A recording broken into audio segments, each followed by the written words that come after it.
엘리야가 이제 시돈 지방의 사르밧으로 가고 있습니다. 사르밧으로 이렇게 가고 있는데 저쪽 성어귀에 들어가니까 한 여인이 이렇게 나무를 줍고 있는 거예요. 그래서 이 엘리야가 그 여인한테 찾아가서 뭐라고 얘기를 하냐면 나에게 물 좀 주라. 그리고 그래서 그 여인이 물을 주러 막 이제 물을 가지러 갑니다. 그럴 때 나에게 물을 주되 또 한 가지 나에게 내 손에 떡 한 조각을 가지고 와서 나에게 주라. 이렇게 얘기를 하는 거예요.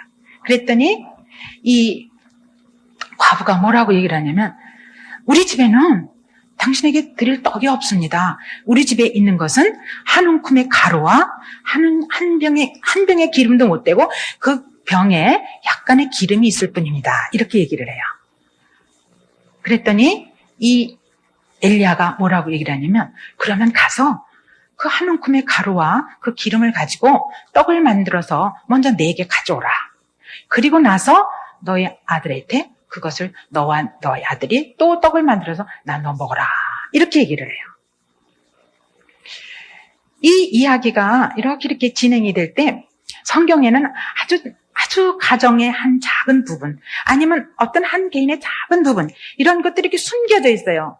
이 사르밧 과부 만나서 엘리야가 만나서 물 좀 달래고 이런 이야기가 우리가 이렇게 큰 성경의 큰 안목 모세가 홍해를 갈렸다든지 이런 거창한 이런 사건이 아니고 한 과부를 만나서 물 좀 받아 먹고 떡 좀 먹고 이런 아주 사소한 사건 같은데 왜 이 이야기가 이렇게 열왕기상 17장 이 17장에는 이제 세 가지 사건이 들어있어요. 아까 얘기했던 까마귀에서 고기하고 떡 갖다 준 사건이 있고 바로 요 한가운데 사르밧 과부와 이 엘리야가 이렇게 물을 받고 떡을 받는 그런 사건이 나오고 그리고 끝에 가서 그 사르밧 과부의 아들이 죽게 됩니다. 그럴 때 엘리야가 그 아들을 3번 기도를 하고 살려내요. 세 단락 중에서도 한가운데 바로 이런 사건이 들어있습니다. 이건 뭐를 얘기를 하냐면 이스라엘 백성이 너무너무 하나님 뜻을 거역하고 죄악으로 깊이 물들어가고 있을 때 바로 이 시돈 지방은 어디냐면 이방 땅이에요. 본토 예루살렘 그 유다 거기가 아니에요. 시돈 지방 저 이방 땅에 참으로 이름도 없고 어떻게 정말 대단한 여자도 아니고 보잘것없는 그것도 한 과부. 그 과부가 얼마나 선지자의 말에 순종해서 하나님께 순종하는지 그 아름다운 순종의 모습을 보고 이스라엘 백성이 죄악에 물들어서 하나님을 무지무지 거역하고 잘못된 길로 가고 있는 그때에 한 이방 땅의 여인 주님이 누구신지도 잘 모르는 엘리야의 말 한마디 듣고 이제 순종하는 모습이 나오는데 그 아름다운 순종의 모습을 보고 이스라엘 백성이 무엇인가 좀 깨달아라. 너희들은 참 내 백성이 돼가지고 내가 이토록 너희들이 내게 돌아오기를 그렇게 바라는데 어찌하여 너희들은 그렇게 자꾸 우상을 섬기면서 그 이세벨이 굉장히 우상단지를 많이 가져 섬기지 않습니까? 여기에 하나님의 안타까운 눈물겨운 사랑이 숨어 있어요. 그래서 이 사건이 상당한 의미를 갖고 있는 거를 일단 여러분이 아시면 제가 이제 계속해서 드리는 말씀의 의미를 더 잘 아시게 될 겁니다. 아시겠습니까? 예. 그래서 그런 사건이 일어나는데 제가 이 이야기를 본문으로 들어가기 전에 한 예화를 잠깐 말씀드려 볼게요. 이건 가정입니다. 이제 여러분하고 제가 아프리카 사막을 지금 같이 일행이 돼서 막 가고 있어요. 그래서 사막이니까 사막길을 한참 가고 있으니까 막 목에 갈증이 나가지고 견딜 수가 없어요. 그래서 막 거의 죽을 지경에 이르렀어요. 그렇지 않습니까? 사막에서 물이 없으면 그건 죽는 거잖아요. 목이 타서. 그래서 이건 가정이에요. 막 가고 있는데 어떤 사람이 야 저기 물 나오는 펌프가 보인다. 야 저기 펌프가 보인다. 그러니까는 너무너무 기뻐가지고 다들 그 펌프 있는 쪽으로 달려갔어요. 그랬더니 그 펌프 옆에 물이 한 통이 이렇게 있는데 어떤 글이 적혀 있느냐면 이 펌프는 한 번도 물이 안 나온 법이 없고 여러분이 계속 펌프질을 하면 물은 계속 잘 나온다. 그런데 단 한 가지 조건, 여기 이렇게 물통이 있는데 이 물을 한 모금도 먼저 먹고 부으면 안 된다. 절대로 물을 먹지 말고 이 물을 한 통 가득히를 이 펌프에다 붓고 이거를 해라. 그러면 계속 물을 먹을 수 있다. 이런 이야기가 적혀 있습니다. 근데 지금 상황은 너무너무 목이 타서 다 죽을 지경이에요. 그랬을 때 여러 사람이 같이 일행이 돼서 갔으니까 어떤 사람이 이런 얘기를 해요. 이 글을 어떻게 믿어? 이 말을 어떻게 믿어? 지금 목이 타서 죽을 지경인데 야, 우리 이 물 한 통 빨리 나눠 먹자. 이러는 사람이 있는가 하면 또 한 사람은 아니야. 여기 써 있는 말은 그래 일리가 있어. 그렇지만 이 펌프가 녹이 나서 작동이 되는지 안 되는지 알 게 뭐야. 그러니까 우리가 어떻게 믿어? 이러면서 사람들이 우왕좌왕하고 있어요. 그랬을 때 만약에 정말 그들의 말을 듣고 펌프질을 안 하고 이 물을 마셨다면은 이 물은 목은 튀겼지만 마지막 물이 되죠. 왜 마지막 물이 되냐면 다음 사람도 와서 또 그 통에다 물을 넣고 가야 되는데 그 다음 사람이 와도 통에 물이 없으니까 완전히 이 펌프는 말라버리는 게 되잖아요. 그랬을 때 참으로 믿음 있는 한 사람이 와서 뭐라고 해요? 야, 우리가 믿고 한번 어차피 우리 목이 타는 거니까 믿고 이 한가탕의 물을 한번 부어보자. 그리고 그 강력한 믿음을 주장했어요. 그래가지고 물을 부었어요. 그래서 이렇게 했더니 물이 계속 나오는 거예요. 그래서 시커 물을 먹고 그 통에다가 또 물을 받아두고 똑같은 글을 써놓는 거예요. 마치 지금 엘리야가 너가 나에게 물을 주고 그리고 떡을 만들어서 그 작지만 한 덩어리를 주면 하나님께서 내게 말하기를 너에게 일러주라고 말을 했는데 네가 그렇게 하면 이 비가 올 때 가뭄이 다 끝나고 비가 올 때까지 그동안 절대로 이 통은 가루가 계속 차질 것이고 병의 기름은 계속 차질 거다. 그러니 네가 그 말을 믿고 나에게 이 떡을 주지 않겠느냐. 그거하고 뭐 마저 들어가지 않아요? 말 되잖아요. 그쵸? 예. 제가 지금 그런 예화를 여러분에게 드리면서 아주 좀 실감나게 지금 말씀을 드렸는데 성경에서는 지금 제가 여러분에게 예화로 드린 이 말씀에 그 물 대신에 가루와 기름이잖아요. 그쵸? 그래서 작은 가루와 기름 얼마나 작으냐면 그걸 모자라고 그러죠? 엄마, 아들. 모자가 한 번 떡을 해먹고는 그러면 너무 없어서 더 이상은 양식을 구할 수가 없어서 이젠 죽으려고 각오를 하는 거예요. 그러니까 아주 조금이죠. 그러나 그것을 그 엘리야의 말대로 드디어 이 사렙다 과부는 실천에 옮깁니다. 근데 제가 여러분에게 한번 이 말을 물어볼게요. 정말 여러분이 이 상황이 됐다면, 이 과부의 형편이 됐다면 여러분 기꺼이 그래요. 제가 가서 떡을 해가지고요. 먼저 드릴게요. 이렇게 선뜻 할 수 있을 것 같을까요? 제가 이 본문을 이렇게 생각하면서 이건 성경이나 있는 얘기지 나 같으면 못 줘. 난 배도 고프고 우리 아들도 배가 고프고 난 줄 수가 없는데 이 노릇을 어떻게 하면 좋지? 그러면서 제가 그 본문을 이어서 나가지를 못하고 거기서 상당히 이렇게 주춤했던 그런 고백을 여러분에게 드리게 됩니다. 이 무엇을 우리에게 지금 말을 해주고 있냐면 굉장히 이게 중요한데 엘리야가 그런 말을 하고 그리고 그 물도 받고 떡도 받지 않았습니까? 그거는 엘리야가 마지막 떡을 먹은 게 아니에요. 마지막 물을 먹은 게 아니에요. 엘리야가 그렇게 해서 그 여인이 순종을 해가지고 떡을 다시 만들어서 엘리야에게 준 것은 엘리야에게는 계속적으로 나올 수 있는 떡의 시작을 먹은 거죠. 이게 바로 믿음이에요. 우리는 눈앞에 보는 그것만 가지고 그 이상을 보지 못해서 거기서 우리의 믿음을 차단시켜버립니다. 그렇기 때문에 하나님이 그 뒤에 엄청나게 기획하신 그것을 우리의 이 좁으러운 이성이 우리를 작동시켜가지고 제한을 시켜요. 그래서 이런 맥락과 유사한 얘기가 요한복음 신약에 나오면 요한복음 6장에 뭐가 나오면 물고기 2마리와 떡 5덩이로 예수님이 몇 명을 먹이죠?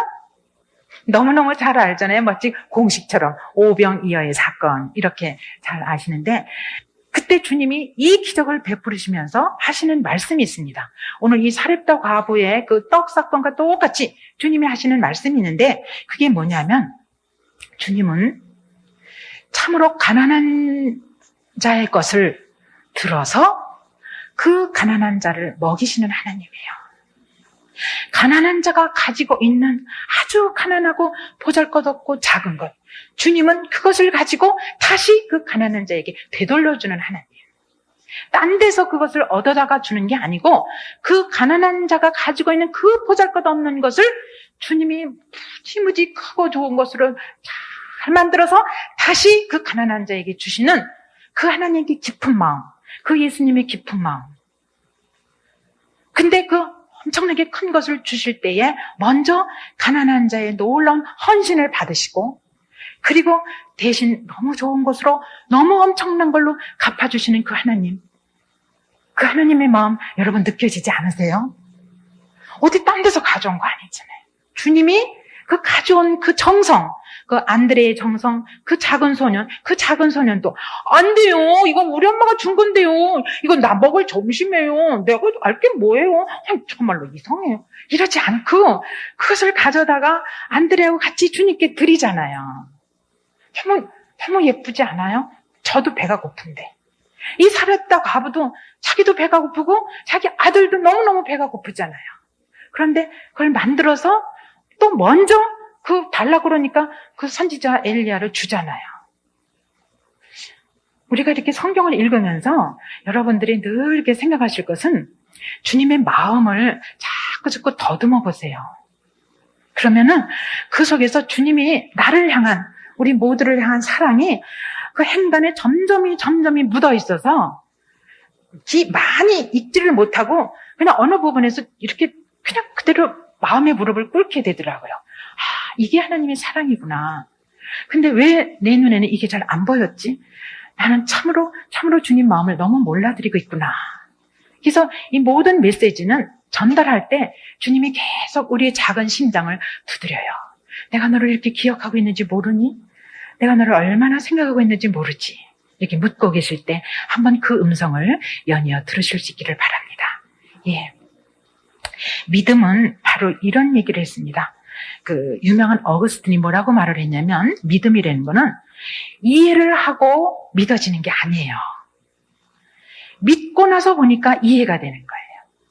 그래서 예수 그리스도의 그 십자가의 사건도 우리가 믿고 나서 비로소 하나님의 그 깊은 사랑을 이해하게 되지 않습니까?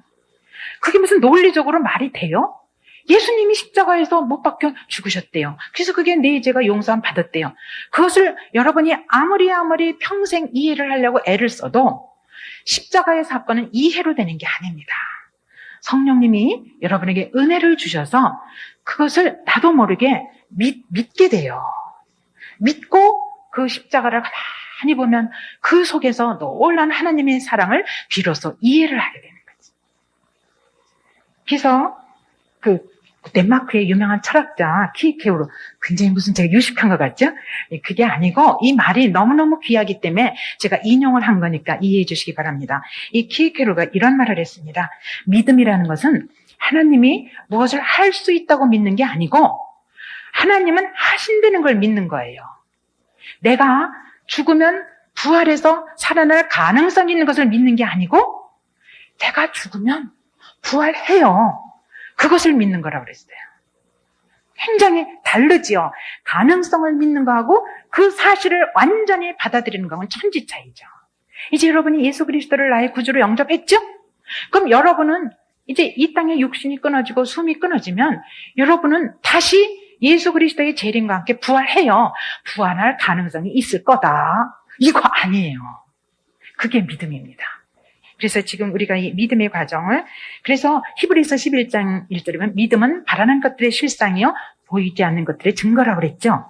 그때 여러분이 진정 믿음이 있으면 그것을 바라다 볼 때 그것이 실상으로 이루어져요. 히브리서 11장의 그 말씀이 참 애매한 것 같은데, 믿음의 눈으로 보면 그것을 바라는 순간에 그 믿음과 함께 그것이 내게 실상으로 나타난다, 이 말씀입니다. 아시겠죠? 예, 그래서 그거를 기억하시기 바랍니다. 그 영국의 유명한 고아의 아버지 조지 밀러 아시죠? 목사님이에요. 근데 그분이 그 영국에 흩어져 있는 많은 고아들을 이렇게 돌볼 그 마음을 생각하니까 너무너무 전국에 많이 아이들이 흩어져 있는 거예요. 왜 이런 현상이 일어났냐면, 그 산업혁명이라고 영국이 있었죠. 그 이후에 많은 사람들이 공장으로 다 일터로 일을 하러 나가다 보니까 아이들이 길거리에서 이렇게 많이 떠돌아다니게 돼요. 그리고 나중에는 부모들이 그 일에 빠져가지고 몇 날 며칠 집에를 못 오다 보니까 아이들이 엄마 찾으러 나갔다가 많이 고아가 되는 거예요. 그래가지고 또 전쟁 고아도 생겼고, 그래서 그 고아들이 많이 있다 보니까 이 조지 밀러 목사님이 어떻게 하면 내가 저 아이들을 돌볼까 해가지고 자기가 이렇게 돈을 계산해 보니까 세상에 영국 돈을 파운드로 계산하잖아요. 1파운드도 안 되는 거예요. 그랬을 때 자기의 모든 소유물을 다 팔아가지고 정리를 해서 몇십 슐링을 손에 쥡니다. 그리고는 완전히 하나님께 무릎 꿇어 기도하면서 자기 전신을 그대로 바쳐요. 주님께. 그랬을 때 주님께서는 그의 그 몇 실링과 그리고 그의 온 혼신을 받고 고아의 아버지로 평생 동안 그가 많은 유치원도 만들고 그리고 어린이들을 많은 고아들을 길러내지 않습니까? 그래서 이 조지 밀러가 죽을 때는 1파운드도 못 되는 작은 돈을 가지고 시작했는데 마지막 숨을 거둘 때는 그 재산을 전부 이렇게 보니까 500만 파운드가 넘는 거예요. 1파운드가 500만 파운드로 늘어났습니다. 누가 이렇게 하셨죠? 주님이 그렇게 하셨죠. 주님의 그 조지 밀러의 그 아름다운 그 소박한 헌신과 그 작은 돈을 받으시고 주님이 그렇게 큰 일을 이루십니다. 조지 밀러가 그 일을 할 수 있었던 것은 주님은 분명히 이루어 주실 거다. 그 믿음 하나 가지고 했잖아요. 나는 믿는다. 이 말이 그 라틴어로 해가지고 크레도예요. 이 크레도라는 말이 뭐냐면 크레 플러스 도. 근데 크레라는 것은 심장이에요.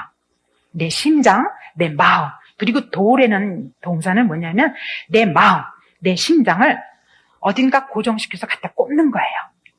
그러니까 다시 말해서 내가 예수를 믿는 데는 이 말은 나의 심정과 나의 심령과 나의 온 마음을 예수님을 향하여 그대로 예수님께 바쳐버리고 나를 거기다 딱 고정시키는 거예요. 이제는 내 생각대로 마옵시고 주님 생각대로 내가 가진 모든 생각도 주님 생각으로 변화되어서 나를 당신의 선한 도구로 써 주옵소서. 나는 이제 온전히 주님 것이 되었습니다. 이게 내가 믿습니다. 이 고백이에요. 그래서 우리는 믿음이라는 단어를 많이 외우고 또 그것을 이렇게 말로 하고 또 믿음 생활을 한다고 하지만 우리가 이렇게 깊이 들어가 보면 과연 내가 그런 믿음이 나한테 있나? 내가 정말 예수를 믿나? 그렇다면 내 삶 속에 무엇이 달라졌나? 나는 이 자리에서 주님을 위해서 지금 무엇을 하고 있나? 이렇게 잠깐 서서 잠깐 멈춰서 우리의 신앙을 점검해 볼 필요가 있습니다. 오늘 읽은 이 본문으로 다시 돌아가서 17장 그 16절에 보면은 이런 말씀이 나와요. 이제 그렇게 해서 다 퍼서 보내주지 않았습니까? 우리 잠깐 마지막 절 한번 읽어볼까요? 통에 기름이 다하지 않냐고 병에 기름이 없어지지 않는다. 이게 무슨 얘기냐면 계속 먹지 않고 쌓여서 이렇게 많아졌다는 얘기가 아니고 매일매일 가루도 퍼서 먹고 기름도 따라서 먹고 그런데 한창 가루도 쌓이고 기름도 쌓인다는 얘기예요. 퍼서 먹고 쓰고 하는데 여전히 쌓인다는 얘기예요. 다시 말해서 주님께서는 계속 줄 때에 계속 체험을 받게 돼요. 이와 같이 놀라운 축복을 받은 그 이유가 오늘 여러분과 말씀을 나눈 제목의 두 사람의 믿음이에요. 그러면 이제 다시 돌아가서 엘리야의 믿음과 이 사렙다 과부의 믿음을 우리가 한번 이렇게 나란히 놓고 봅시다. 그러면 엘리야의 믿음에서 무엇이 놀라운 사실로 이 본문에서 들려지느냐 하면 사렙다 과부가 이렇게 오지 않습니까? 그랬을 때 목이 말라서 물을 달라고 그렇게 얘기를 하죠. 그리고 나서 물 가지러 가는 사람한테 떡을 만들어서 좀 가져오라고 그러지 않습니까? 그랬을 때 이 여인이 한 움큼의 가루와 조금의 기름밖에 없습니다. 이렇게 말하죠. 그러는데 이 엘리야는 그럼에도 불구하고 가져와라. 주님이 채워주신다고 약속하셨으니까 그거 믿고 가져와라. 이렇게 엘리야가 얘기하죠. 그러면 우리는 엘리야는 선지자고 믿음이 대단하니까 그건 당연해. 엘리야가 그렇게 말할 수 있어. 이렇게 일단 전제를 하지 마세요. 엘리야도 우리와 성정이 같은 사람이잖아요. 그랬을 때 너무너무 아무것도 없는 너무너무 보잘것없는 요만큼 가진 그 여인한테 그것을 가져와서 떡을 해서 자기한테 달라고 그렇게 말할 수 있는 거, 그거 엘리야의 놀라운 믿음 없이는 안 됩니다. 이 부분에서 엘리야의 믿음을 우리가 한번 볼 필요가 있어요. 그렇죠? 예. 그랬을 때 만약에 이 엘리야가 그렇게 했더라면은 자기의 동정심은 발휘됐을지 몰라도 하나님이 이 여인에게 주고자 하는 놀라운 축복, 예비된 축복을 못 받았을 것 같아요. 그 다음에 또 자기의 선한 그 자비심과 그 동정을 베풀었다면은 이 엘리야는 참으로 인자하고 마음이 착하고 동정심이 많은 엘리야로 될지언정 하나님의 온전한 종이 못 돼요. 이게 저나 여러분이 각 구역에서 또 주님을 섬기면서 이 부분을 굉장히 잘 생각하셔야 돼요. 휴머니티, 인간 그 자비로운 마음이 앞서서 하나님의 그 섭리와 그 뜻을 가리울 때가 있어요. 그렇기 때문에 아주 단호하게 참으로 불쌍하고 내 것이라도 퍼서줘야 될 형편이지만 주께서 말씀하시면 여러분은 그대로 순종하셔야 돼요. 그래야 할 때 이 여인에게 예비된 축복이 그대로 그 여인한테 떨어지잖아요. 그것을 여러분이 꼭 명심하시기 바랍니다. 그리고 그 다음에 이 엘리야가 이렇게 정말 그 여인에게 요청을 해서 그 떡을 받을 수 있었던 엘리야는 그 상황만 본 게 아니고 이 상황 속에서 분명히 하나님이 무엇인가 역사하실 것은 하나님의 시선으로 이 상황을 봤다는 얘기예요. 그게 영적인 안목이에요. 여러분이 신앙이 점점 자라면은 상황을 하나님의 시선으로 볼 줄 아는 하나님의 마음으로 읽고 하나님의 마음으로 결단할 수 있는 그런 신앙의 차원까지 하나님이 여러분을 높여주십니다.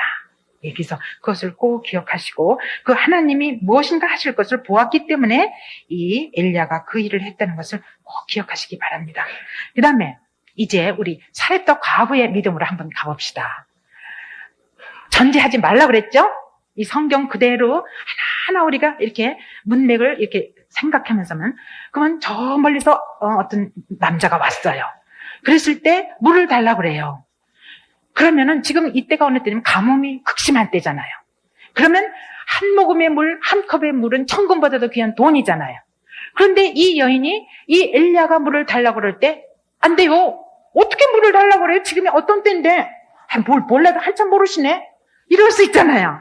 그런데 이 여인이 아무 소리도 안 하고 두 말도 안 하고 빨리 물을 가지러 가잖아요. 이게 예산 일입니까? 이거 그냥 넘어갈 수 있어요? 물을 가지고 온다 그러면 물을 가지러 갈 때 그러면 내가 이 귀한 물을 가져서 당신에게 줄 텐데 그럼 나에게 뭘 좀 주시겠습니까?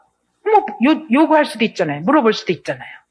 근데 그런 말 하나도 안 하고 그리고 또 물 들어가면서 또 떡 만들어 가면서도 나 잠깐 뭘 하고 가야 되니까는 좀 많이 기다리시오 라든지 아니면 다른 핑계를 내고 나 지금 집에 갈 수가 없습니다. 뭐 이렇게 얘기도 할 수 있는데 즉각적으로 물을 달라고 했을 때 얼른 자기 집으로 가잖아요. 그 다음에 또 어떤 모습을 볼 수 있냐면 이 여인이 너무 가난해요. 지금 얼마나 가난하냐면 뗄감도 없잖아요. 그러니까 나뭇가지를 줍고 있지 않습니까? 그래서 이렇게 가난한데 자기가 가지고 있는 마지막 가루 한 움큼과 그 기름병에 기름을 홀떡을 해서 달라고 이렇게 요청을 하면은 거절할 수 있잖아요. 얼마든지 거절할 수가 있고 이렇게 얘기를 할 거예요. 아니 댁은 뉘십니까? 댁이 날보고 그 요청을 하는데 도대체 댁은 뉘십니까? 이렇게 물어볼 수도 있고 또 이스라엘 하나님이라고 얘기를 하는데 당신이 선지자인지 증명 좀 해보시오. 내가 그걸 어떻게 알아요?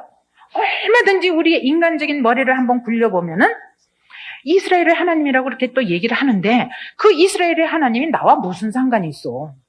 그건 대개 하나님이고 나와 무슨 상관이 있어? 시돈 지방은 마치 그 사마리아 여인이 유대 지방의 남자가 왔을 때 예수님을 유대의 남자라면서 왜 나한테 물을 달라고 그 여인은 그랬잖아요. 그러니까 이 시돈 지방이나 사마리아 지방이나 다 이방으로 치면은 시돈 지방도 이방 땅이면은 이스라엘 남자를 보고 그렇게 순순히 들어줄 수가 없는데 아무 말도 안 하잖아요. 그러니까 그 여인이 어떤 가난한 중에도 이 선지자의 말을 그대로 수락했다는 거는 이건 굉장한 믿음이에요. 이거 그냥 넘어갈 수가 없어요. 왜 제가 이걸 미리미리 한 번씩 찍고 넘어가냐면 쫙 성경을 읽어나가면 그랬대. 그리고 이건 많이 들었던 사실이니까 하나도 의심할 게 없어요. 이렇게 되면 하나님께서 그 행간에 들려주시는 하나님의 음성을 여러분이 들을 수가 없어요. 그러니까 마치 한 번도 들어보지 않은 성경을 내가 지금 처음 한 절 한 절 읽어나간다고 생각하면 제가 지금 드리는 말씀이 납득이 가실 거예요.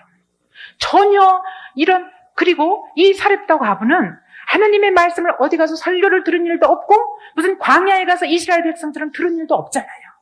다만 엘리야라는 선지자를 통하여 이 말을 들었을 뿐이에요. 이게 이방 땅이기 때문에. 그러니까 엘리야는 하나님의 말씀을 직접 들었기 때문에 순종할 수가 있다고 가정하더라도 사렙다 과부는 엘리야의 말을 듣는 거예요. 여기에 이 여인의 숨은 큰 믿음이 있다는 거죠. 그래서 왜 신약에 보면은 이런 말씀이 있죠. 뭐냐 하면은 마태복음 15장 28절에 수로보니게 여인이 귀신 들린 딸을 데리고 오지 않습니까? 그래서 예수님께 고쳐달라고 그럴 때 자녀의 떡을 개에게 줄 수 없느니라. 그랬더니 이 가나안 여인이 맞습니다. 그 말은 인정합니다. 그러나 주인의 상에서 떨어지는 부스러기라도 개라도 주인의 상에서 떨어지는 그 부스러기는 받아먹을 수 있지 않습니까? 부스러기라도 저에게 주옵소서. 아주 낮아지고 이 여인이 하나님을 향한 그 믿음, 그 순종은 너무도 놀랍게 우리한테 지금 다가오고 있지 않습니까? 마태복음 8장 10절에도 백부장 자기 하인이 중풍병 걸렸을 때 예수님께 찾아갔죠. 그랬을 때 예수님, 저희 하인을 좀 고쳐주세요. 그랬더니 내가 같이 가서 고쳐주마 했더니 아닙니다. 예수님, 말씀만 하옵소서. 정말 온전히 믿고 나의 심장을 예수 그리스도에게 그대로 꼽고 나의 전부를 바칠 때에 그때 기적의 역사는 일어납니다. 그 여인이 엘리야에게 첫 번째 작은 떡을 갖다가 바쳤죠. 이거는 민수기 15장 20절하고 21절에 보면 이런 말씀이 있습니다. 첫 번 곡식을 다 소산해가지고 지어서 첫 번 소산을 하나님께 드리게 돼 있어요. 그리고 그 다음에 10의 1절은 제일 먼저 것을 띄어서 10의 1절을 드리게 돼 있고, 곡식은 농사를 지어서 그것을 떡으로 만들어서 첫 번째 떡을 거제로 제사를 하나님께 드리는 게 있어요. 바로 이 여인은 하나님의 말씀을 그대로 엘리야의 선지자의 말씀을 하나님의 말씀으로 듣고 첫 번째 떡을 바친, 참으로 하나님의 말씀을 그대로 실천한 그 여인이 되는 거죠. 그래서 우리가 이렇게 한 구절 한 구절을 이렇게 살펴보면은 여러분 이런 걸 아실 거예요. 르네르 보이스라는 그 신학자가 이런 말씀을 했어요. 뭐냐면 우리가 위를 향하여 갈 때는 아래를 향하여 갈 때와 아주 다르다. 아래를 향하여 우리가 무엇인가 행하고 걸어갈 때는 도무지 우리의 의지의 결단과 우리의 선택을 요구할 이유가 없다. 왜냐하면 아래로 내려가는 것은 우리의 자연적인 본능이 우리를 끌고 가기 때문에 그냥 쉬운 거예요. 죄 짓는데 의지가 필요해요? 깊이 생각하고 어떻게 해요? 그냥 아래로 내려가잖아요. 근데 우리가 어떤 선한 일을 하기 위해서는 우리의 의지가 필요해요. 그래서 참으로 위를 보면서 갈 때는 밑에서부터 이렇게 걸어 올라가면서 상당히 힘이 듭니다. 거기에는 우리의 의지와 결단이 필요해요. 워치마니는 아주 우리의 믿음을 어떻게 표현했냐면 이런 표현을 했어요. 미끄럼틀을 이렇게 가보면은 이게 계단을 타고 올라가죠. 그때가 밑에서 위에서 내려올 때는 뚜루룩 쉽죠. 뚜루룩 내려오잖아요. 그래서 우리가 믿음을 지킬 때는 계단을 타고 올라가듯이 참으로 힘이 든데 믿음 생활에서 좀 빗나갈 갈 때는 마치 미끄럼틀에서 내려오듯이 그렇게 쉬운 거예요. 그러다가 반대로 계단으로 안 올라가고 그 미끄럼틀에서 밑으로 올라가려면 올라가면서 또 미끄러지고 그래서 운동화를 신고 이렇게 하면서 올라가잖아요. 그러다 또 미끄러지죠. 그러고서 이제 올라갔다가 내려올 땐 얼마나 쉬워요. 우리의 믿음 생활은 그렇습니다. 하나님의 자녀로 여러분이 성숙돼서 가는 데는 여러분의 의지와 여러분의 선택과 여러분의 결단이 항상 따라야 돼요. 왜냐하면 우리가 밑으로 내려가는 것은 사탄이 우리를 종용하기 때문에 우리는 너무너무 사탄의 그 종용을 쉽게 받는 그런 죄된 존재이기 때문에 그것은 쉽지만 위를 향하여 가는 건 이렇게 어려운데 바로 이 사렙다 과부는 위를 향하여 가기로 결단했기 때문에 바로 이 놀라운 헌신을 할 수 있었다는 거죠. 그래서 이제 말씀을 마치겠는데,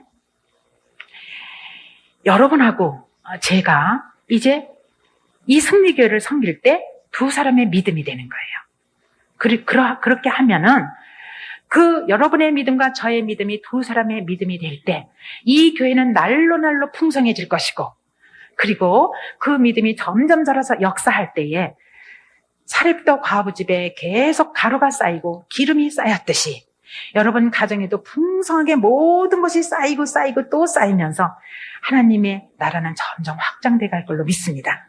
예, 그래서 오늘 이 말씀을 들으면서 진정 나는 하나님 앞에 나의 마지막 남은 떡을 어떤 마음으로 드릴 수 있을까? 누군가 그것을 나에게 요청했을 때 나는 얼마나 망설일 것인가? 얼마나 기꺼이 드릴 것인가? 한번 생각해보는 이 시간 되기를 간절히 기원합니다.